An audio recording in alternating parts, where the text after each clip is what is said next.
they heard a bang as loud as an explosion. I later spoke to some of the people who had been in the small boats helping with the launch and recovery, and one of them told me, I recall clearly, one of them told me they heard it from the surface. I was deep into writing the script for today's video, really trying to wrap my head around the investigation details when I noticed something absolutely insane from the hearing documents. Look at this. Excuse me, the forward dome just fell off? And here's the thing, this wasn't just a one-off issue. According to the US Coast Guard, during the 2022 expedition, there were 13 attempted dives and 7 were successful. 48 equipment issues were recorded. That's right, 48. This entire thing was a complete disaster. And just when you thought it couldn't get worse, you learned that the decision had been made to install only 4 of the 18 bolts in the dome, just to save time. These bolts shot off like bullets. Imagine being inside that thing while the 3,500-pound dome just comes off. That's not an expedition, that's a complete nightmare. Anyways, let's hop into the video. As a special thank you to our viewers, we're excited to announce a free giveaway of an exclusive 3D printed model of the OceanGate submersible. This detailed model is designed to float and dive in your pool, bringing a piece of deep-sea exploration right to your home. Don't miss your chance to win. Participate through the link in the description or secure your own model by purchasing it on our website. Dive into the world of OceanGate with us. As the new day of testimony begins, the US Coast Guard continues its investigation into the tragic implosion of the Titan submersible.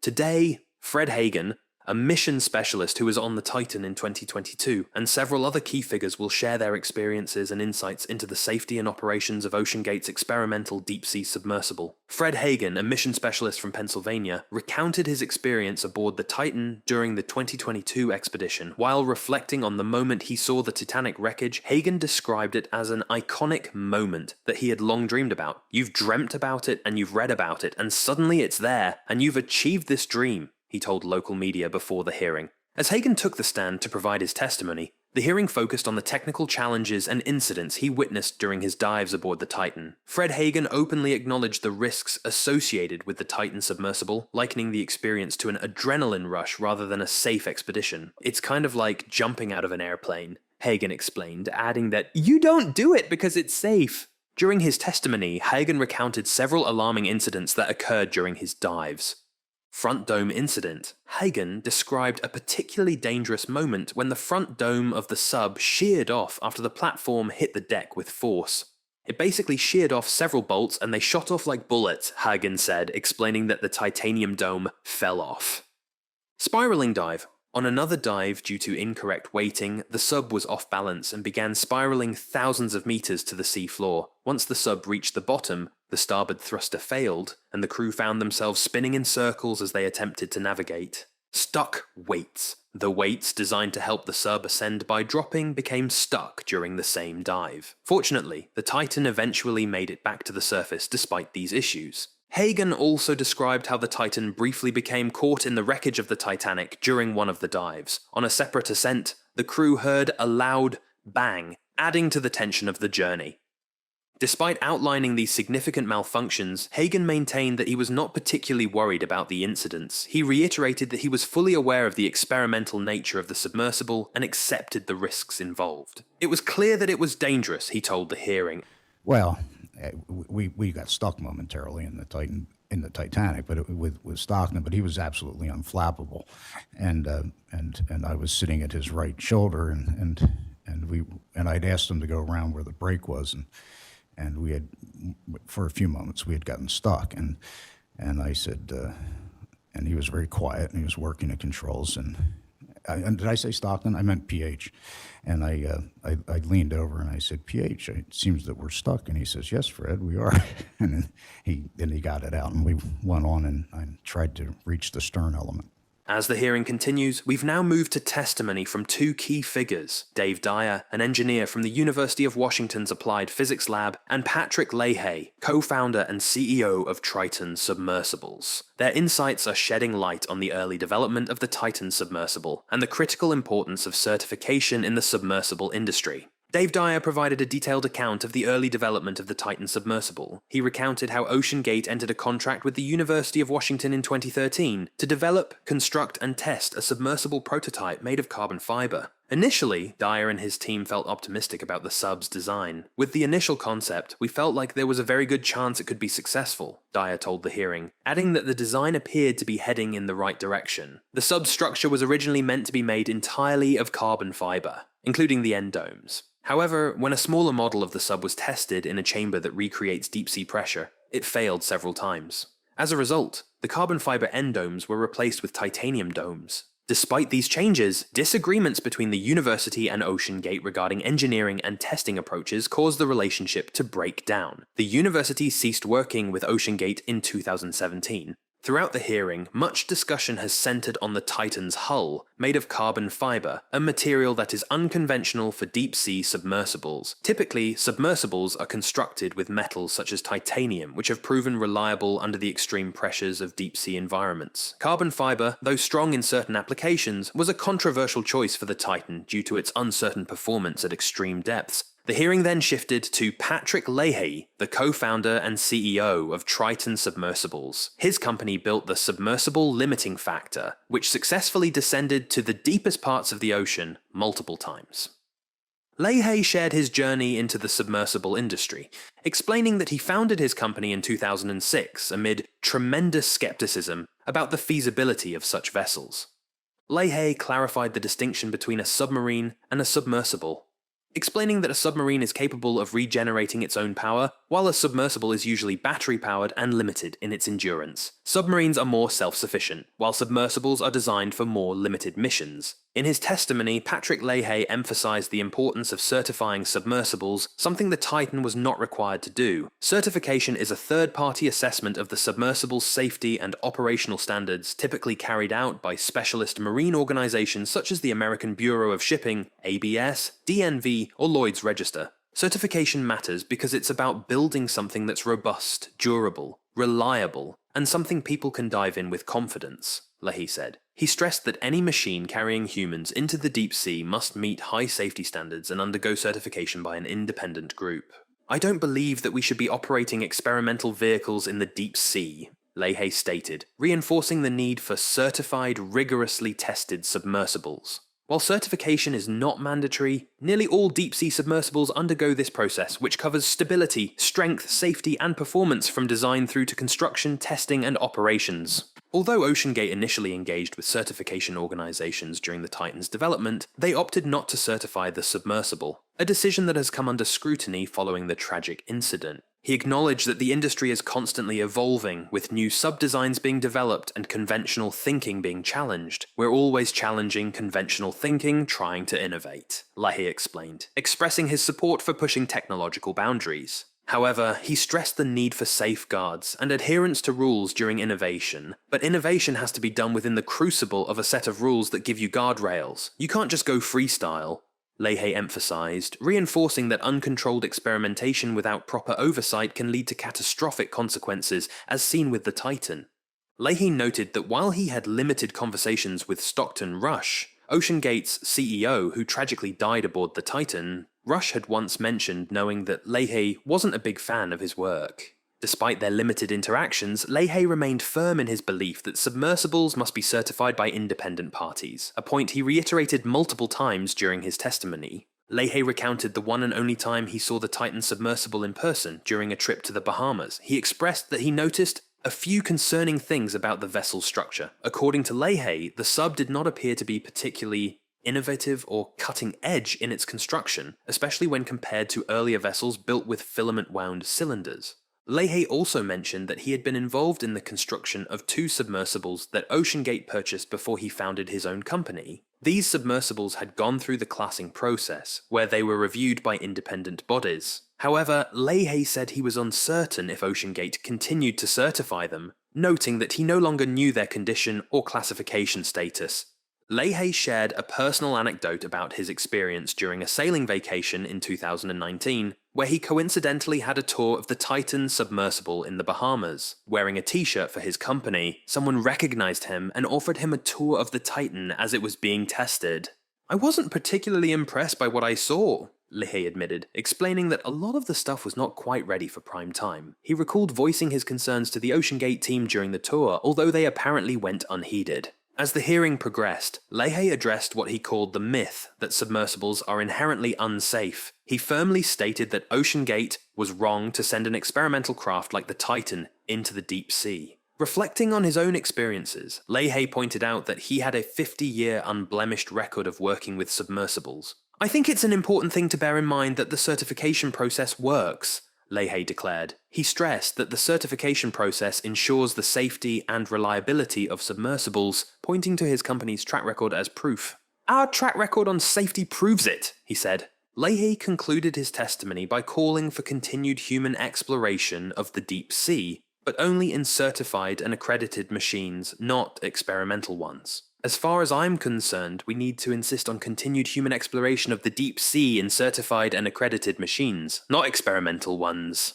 Before his appearance at the public hearing, Patrick Leahy shared his candid views on the OceanGate Titan sub with the BBC. He referred to the Titan as an aberration, noting that it did not align with the way submersibles are typically built and operated in the deep-sea exploration community. Leahy recounted a chance encounter with the OceanGate team in 2019 during a sailing vacation in the Bahamas, where he was offered a tour of the Titan sub during its testing phase. His impression of the submersible was one of concern. "It was clear as I looked at the vehicle that it was very poor in its execution." He pointed out multiple safety issues, leading him to believe that there's just no way that anybody's going to dive in that thing. Leahy reiterated to the panel that there is no reason why submersibles like the Titan couldn't have been certified. While acknowledging that the certification process would have required more time and resources, Leahy emphasized that certification is critical for safety. He revealed that Stockton Rush, OceanGate's CEO, had viewed the certification process as an impediment to innovation, a mindset that Leahy disagreed with fundamentally. Certification, in his view, provides the guardrails necessary for safe innovation in deep-sea exploration. Reflecting on his 2019 tour of the Titan, Leahy expressed deep concerns about its design and execution. "It looked amateurish," he said, adding that the sub didn't seem particularly well thought out. He left the visit feeling relieved, believing that the sub would never see the light of day. Unfortunately, as we now know, that was not the case. Leahy was also asked if he could recall the last fatal accident involving a submersible. He recounted the Johnson Sea Link incident in 1973, where 2 people lost their lives after the sub became ensnared in a net off the coast of Florida. The deaths were attributed to carbon dioxide poisoning and hypothermia, highlighting the risks of submersibles when things go wrong. When asked by a member of the National Transportation Safety Board, NTSB, whether he believed submersibles would become ubiquitous within the next generation, Leahy expressed optimism. He replied, "I certainly hope so," while acknowledging that as technologies evolve, so must the rules and safety standards governing submersibles. Leahy was also asked how to prevent another tragedy like the Titan implosion. His response was unequivocal: certification is key. He emphasized that an independent third party must review and certify submersibles before they are allowed to carry human passengers. "Human exploration of the deep sea requires certification," Leahy repeated, making it clear that only unclassified submersibles like the Titan were at risk of failure. "I can't think of any other mode of transportation that can boast a 50-year track record of perfect safety," he said, referring to fully certified submersibles.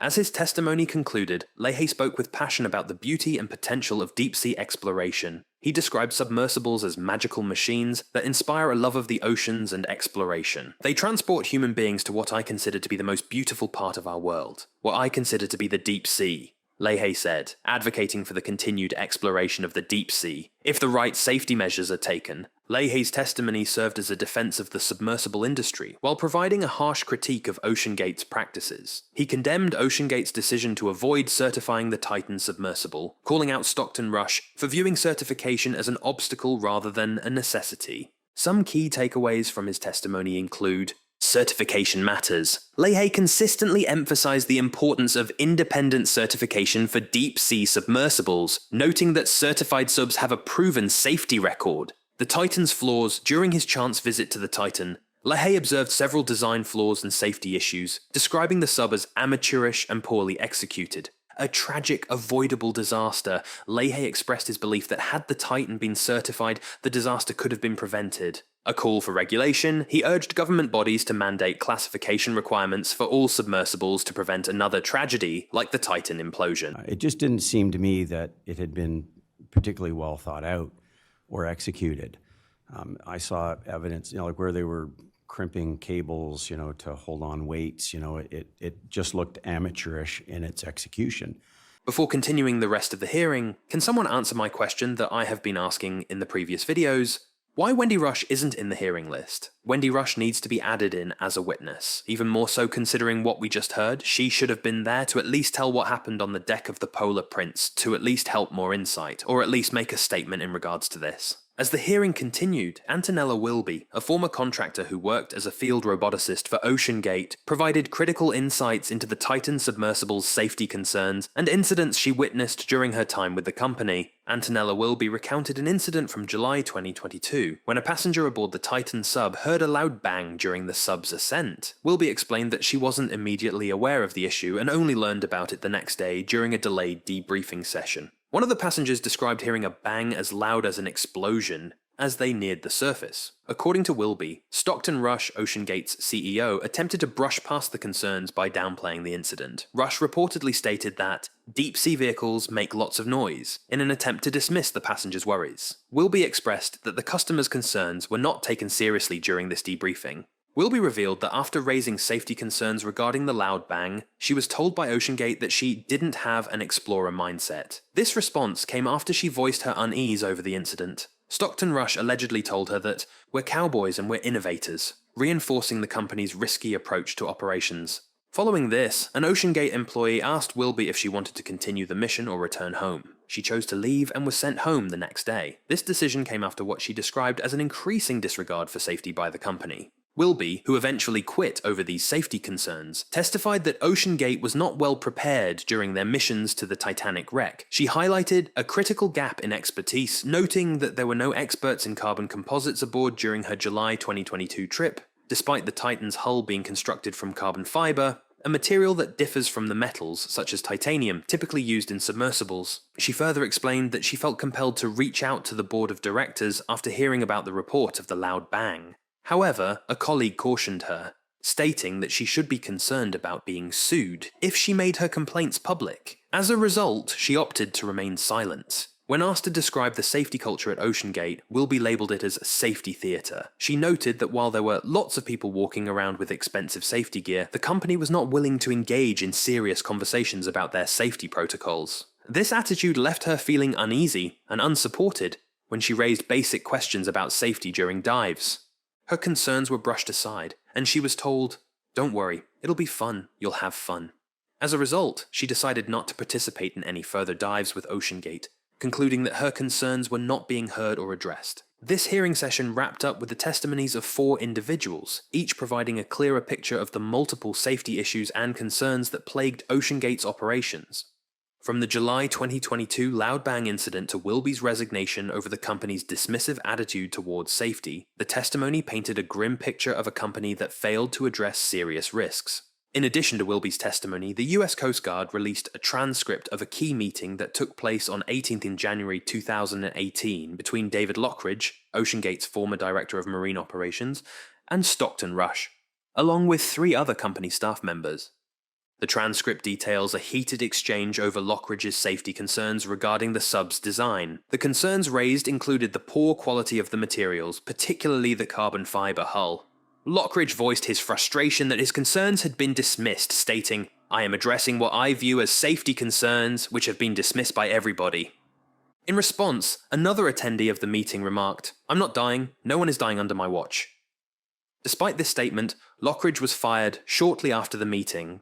OceanGate marketed its passengers not just as tourists, but as mission specialists, a title given to paying passengers who participated in the sub's operations. This approach was part of OceanGate's marketing strategy, offering passengers the opportunity to be involved in the mission as more than just customers. However, some experts have speculated that the title may have been a way to bypass safety and liability issues typically associated with passenger transport. After a week of hearing testimony about the Titan disaster, the inquiry is set to resume with more witnesses on Monday. The ongoing revelations continue to underscore the systemic failures at OceanGate, particularly with regard to safety protocols, the company's dismissive attitude toward risks, and the fateful decisions that led to the Titan's submersible tragedy. But this story is far from over. The next few days are crucial as more testimonies and evidence come to light. We'll be here, digging deeper, connecting the dots, and bringing you the latest developments. If you found this video insightful, make sure to subscribe and turn on notifications. Tomorrow we'll be back with new updates from the hearing, diving even further into this profound event that has captured the world's attention. Thanks for watching, and I'll see you in the next one.